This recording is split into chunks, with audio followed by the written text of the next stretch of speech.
Students, welcome back in our second part of chapter 8. Students, in our previous part, we have learned about cell, discovery of cell, organization of cell in organisms. Now, we will move to our next topic. Cells in our organism. एक organism के अंदर cells किस तरीके से होते हैं वो पढ़ेंगे हम. As mentioned earlier, living organisms are made of cells. जैसे कि हमने पहले भी मेंशन किया था, पढ़ा था कि जो लिविंग ऑर्गेनिजम्स हैं वो किसके बने होते हैं? सेल्स के. A cell is the smallest living unit of an organism. जो सेल है वो क्या है? सबसे छोटी लिविंग यूनिट है एक ऑर्गेनिज्म की. Can the cell in organism be compared to bricks in a building? क्या हम सेल एक ऑर्गेनिज्म में सेल्स को जो बिल्डिंग की ईंटें होती है उसके साथ कंपेयर कर सकते हैं? You know that bricks are arrange to make a building. हमें पता है कि जो बिल्डिंग बनाने के लिए हम क्या करते हैं? ब्रिक्स को अरेंज करते हैं.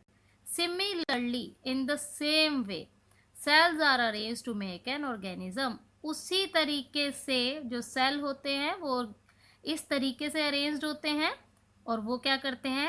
एक ऑर्गेनिज्म फॉर्म करते हैं. Can you make a building without bricks? No, you can not. बिना ब्रिक्स के हम बिल्डिंग नहीं बना सकते.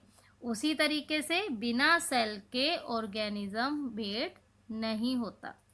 BRICS are the basic structural unit of a building. Bricks क्या है? किसी भी बिल्डिंग की बेसिक स्ट्रक्चरल यूनिट है. In the same way, cells are the basic structural unit of an organism.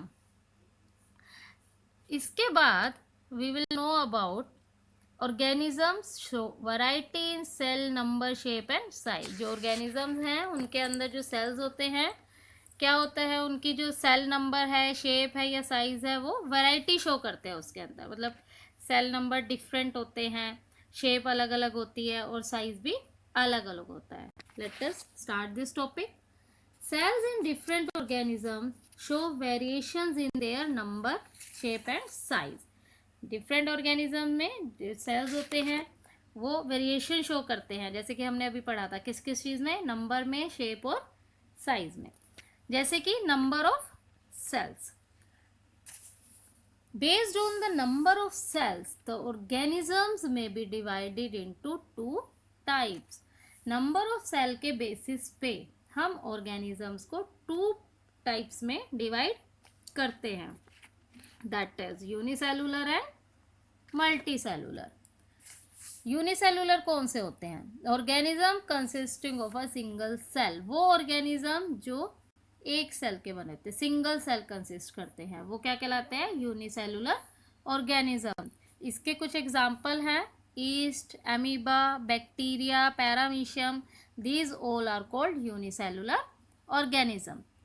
The single cell in an unicellular organism performs all the necessary functions like respiration, nutrition, movement, growth and reproduction.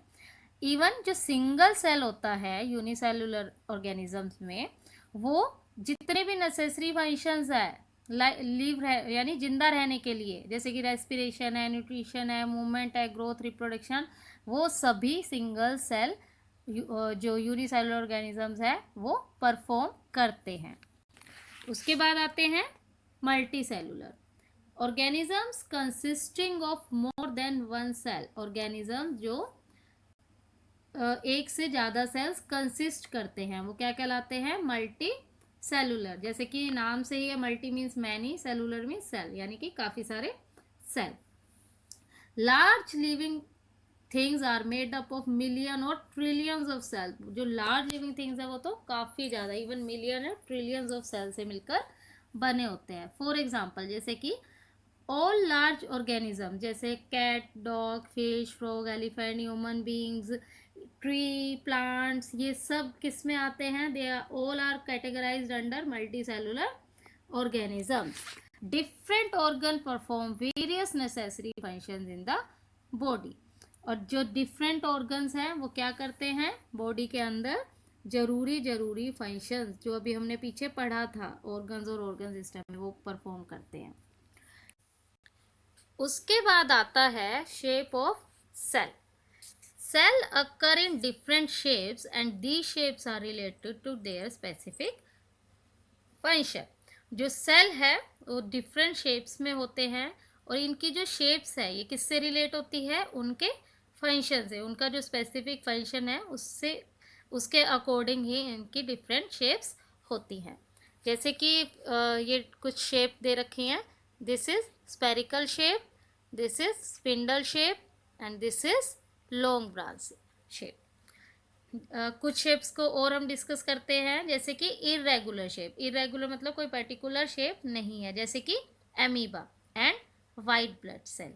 उसके बाद आता है round और spherical shape, जैसे कि egg cell है। Spindle shape, spindle shape जैसे कि डायग्राम में दिख रहा है कैसे होते हैं, long and pointed at the two ends, और ये होते हैं मोस्टली मसल सेल्स।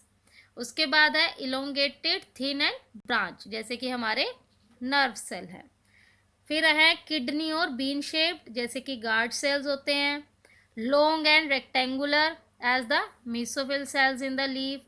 डिस्क्वाइड और disc shape as the red blood cells. ये कुछ शेप्स थी हमारी सेल की। The shape of a cell help it in its function. उसके फंक्शन में जो सेल की शेप है वो उसको हेल्प करती है। उसके बाद आते हैं cell sizes. Sizes of cell. Cell sizes very a lot. जो सेल का साइज होता है वो बहुत ज़्यादा वेरी करता है। सेल्स में be as small as micrometer और as large as a few centimetre. जो सेल होता है वो माइक्रोमीटर जितना स्मॉल भी हो सकता है और कुछ सेंटीमीटर जितना लार्ज भी हो सकता है। Most cells are microscopic in size and not visible by naked eyes. काफ़ी सारे सेल ऐसे होते हैं जो माइक्रोस्कोपिक इन साइज, माइक्रोस्कोप की हेल्प से ही सिर्फ हम उन्हें देख सकते हैं। In our body, the blood cells are the smallest and the nerve cells are the longest cell. हमारी बॉडी के अंदर जो ब्लड सेल्स है वो सबसे छोटे सेल माने गए हैं और जो नर्व सेल है वो क्या है, सबसे लॉन्ग है, सबसे लार्ज सेल है। Student, that's all for today. We will discuss about our next topic, cell function and structure, in our next class. Till then, keep revising this chapter. Thank you.